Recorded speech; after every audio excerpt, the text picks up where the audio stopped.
إن الحمد لله نحمده ونصلي على رسوله الكريم أما بعد أعوذ بالله السميع العليم من الشيطان الرجيم بسم الله الرحمن الرحيم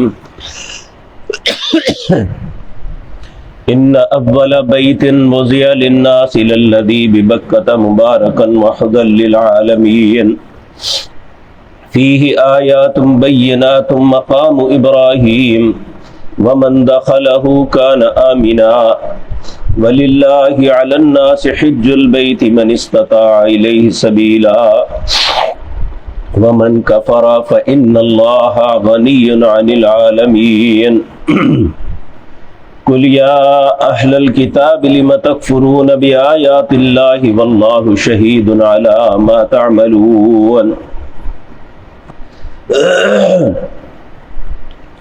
حضرات محترم، یہود جس طرح کے پہلے بھی یہ بات عرض کی، یہ اپنے نبیوں پہ بھی ہمیشہ اعتراضات کرتے تھے. حقیقتاً ان کے من کا کھوٹ ہے کہ جو حق بات قبول کرنے کے بجائے ہمیشہ اعتراضات کی سیاست کرتے ہیں کہ دوسرے پہ اعتراض کرتے جاؤ، وہ اپنا دفاع کرتا رہے.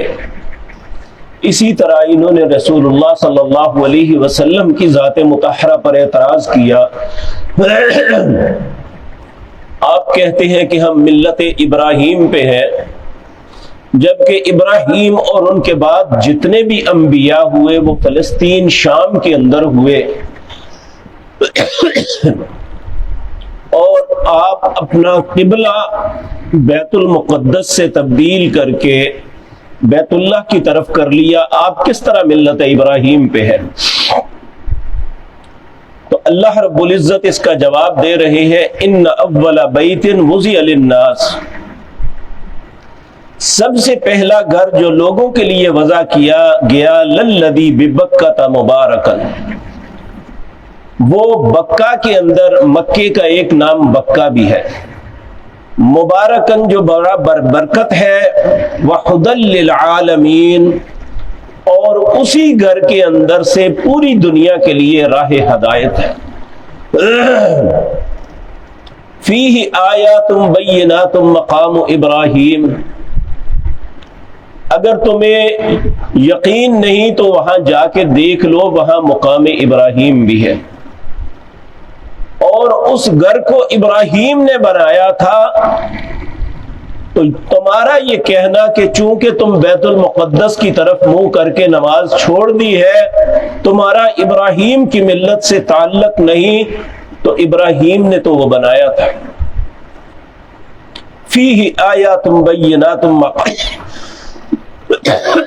مقام ابراہیم ومن دخلہ کان آمنا، جو وہاں داخل ہوتا ہے امن میں آ جاتا ہے، چاہے وہ جاہلیت کا دور تھا یا آج کا. بیت اللہ میں کوئی اپنے باپ کے یا بھائی کے قاتل کو بھی دیکھ لیتا تو صرف نظر کرتا کہ یہ اللہ کا عزت والا اور امن والا گھر ہے، یہاں خون ریزی نہیں کرنی. اور پھر اللہ فرماتے ہیں، وَلِلَّهِ عَلَى النَّاسِ حِجُّ الْبَيْتِ مَنِ اسْتَطَاعَ إِلَيْهِ سَبِيلًا.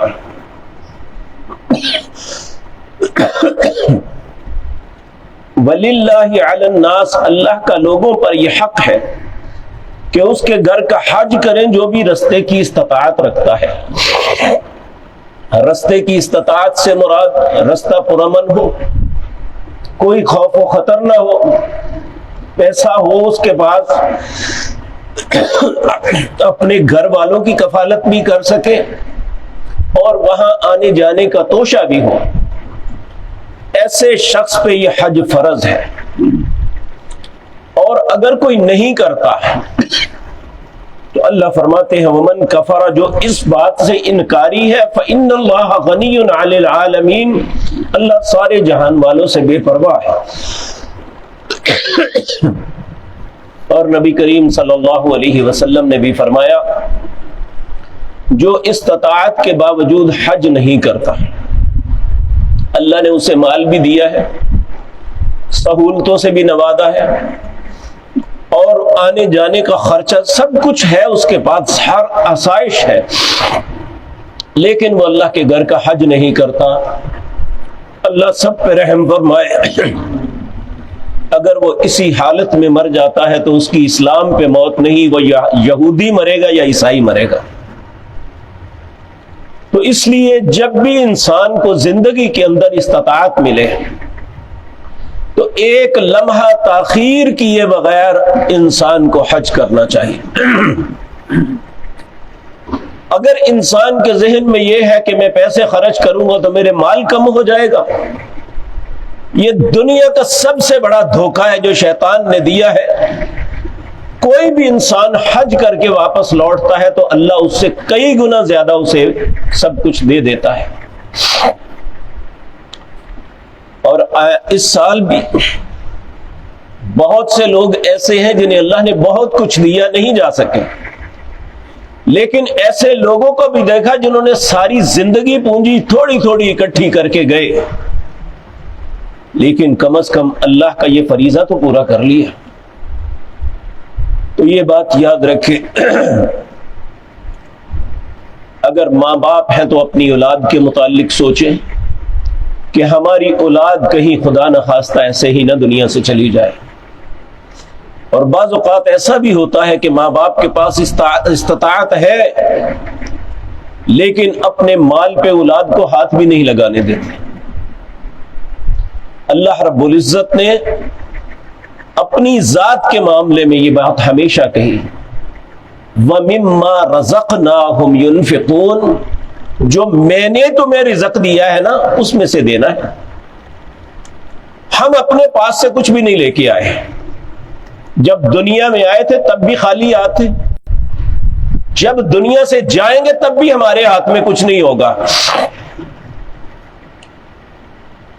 تو کل جو ہم نے خالی ہاتھ جانا ہے اور اللہ کے ہاں ہم کچھ بیش بھی نہ کر سکے کہ اللہ جو تو نے رزق مال مجھے دیا تھا میں نے تیرے لیے یہ کیا، اگر یہ بندہ بھی نہ کہہ سکا تو پھر بہت بڑی بدنصیبی ہوگی کہ ہمارے پاس کروڑوں نہیں اس سے بھی زیادہ پیسے بھی ہوں، اس کے باوجود اللہ کے گھر کو نہ دیکھ سکے۔ اللہ رب العزت ایسے معاملات میں ہماری مدد فرمائے اور ہمیں ہدایت عطا فرمائے۔ تو اللہ رب العزت نے پہلے تو انہیں فرمایا تھا صدق اللہ، اللہ نے سچ کہا، فاتبعوا ملت ابراہیم حنیفا، اتباع کرو ملت ابراہیم کی جو یکتا ہے۔ لیکن انہوں نے آگے سے اعتراض کر دیا کہ اگر ملت ابراہیم پہ چلنا ہے تو بیت المقدس کی طرف منہ کرو۔ تو اللہ رب العزت نے فرمایا نہیں، پہلا گھر جو بنا ہے وہ بیت اللہ ہے، اور بیت اللہ کا سب سے زیادہ استحقاق ہے کہ اس کی طرف منہ کر کے نماز پڑھا جائے۔ اور اللہ رب العزت نے فرمایا اگر تمہیں کچھ غلط فہمی ہے تو فیہ آیات بینات، اس میں بہت سی نشانیاں ہیں، جا کے دیکھ لو۔ ایک نشانی مقام ابراہیم بھی ہے، حضرت ابراہیم کے قدموں کے نشان۔ اور اللہ رب العزت نے جو وہاں جا کے طواف کرتا ہے اور طواف کر کے فارغ ہوتا ہے اسے کہا واتخذوا من مقام ابراہیم مصلی، تم مقام ابراہیم کو جائے نماز پکڑو، وہاں نماز پڑھو۔ تو اور ملت ابراہیم کی اتباع کیا ہوتی ہے؟ اور حج کے لیے اذان بھی کس نے دی تھی؟ وَأَذِّن فِي النَّاسِ بِالْحَجِّ يَأْتُوكَ رِجَالًا، اللہ نے ابراہیم کو اس وقت یہ بات کہی تھی جب انتہائی جنگل بیابان تھا، کوئی زیرو نہیں، وہاں کوئی چیز نہیں تھی۔ ابراہیم کو کہا تم اذان دو۔ اللہ نے ہر روح پیدا کرنے والے کے کان میں وہ آواز ڈالی، جس نے جتنی مرتبہ یہ کہا لبیک لبیک لبیک، اللہ اتنی دفعہ اسے اپنے گھر کی زیارت نصیب فرمائے گا۔ اور کتنے ہی اللہ ان پہ رحم فرمائے کہ جنہوں نے نہیں کہا اور نہیں جا سکے اور نہ جا سکیں گے۔ اس لیے ہم میں سے ہر شخص کو اللہ سے یہ دعا کرتے رہنا چاہیے، اے اللہ تجھے وسائل کی کمی نہیں ہے، اور یہ بھی یاد رکھیں وسائل کے ساتھ وہاں نہیں جاتا، انسان تڑپ کے ساتھ وہاں جاتا ہے۔ اگر دل میں درد اور تڑپ پیدا ہو جائے کہ میں نے اللہ کے گھر کو دیکھنا ہے، میں نے اللہ کے گھر کے طواف کرنے ہیں، میں اللہ سے اپنی معافیاں مانگنی ہے، تو مال کم بھی ہو تو اللہ لے جاتا ہے۔ اس لیے اپنے دل سے، دل کی گہرائیوں سے اللہ سے دعا کرنی چاہیے، اے اللہ مجھے وہ بد نصیب نہ بنانا کہ میں اسی طرح دنیا سے چلا جاؤں کہ تیرے گھر کو دیکھ بھی نہ سکوں، تیرے گھر کا حج یا طواف بھی نہ کر سکوں۔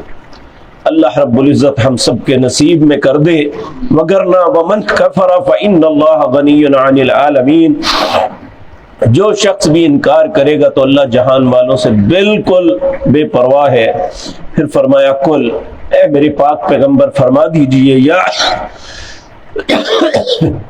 یا اہل الکتاب لم تکفرون بآیات اللہ، اے اہل کتاب اللہ کی آیات کا انکار کیوں کرتے ہو؟ واللہ شہید علی ما تعملون، جو بھی تم عمل کرتے ہو اللہ اس کا گواہ ہے۔ اللہ رب العزت ہمیں اپنی فرما برداری اور اطاعت پہ زندگی نصیب فرمائے اور اسی پہ موت دے۔ اقول قولی ھذا۔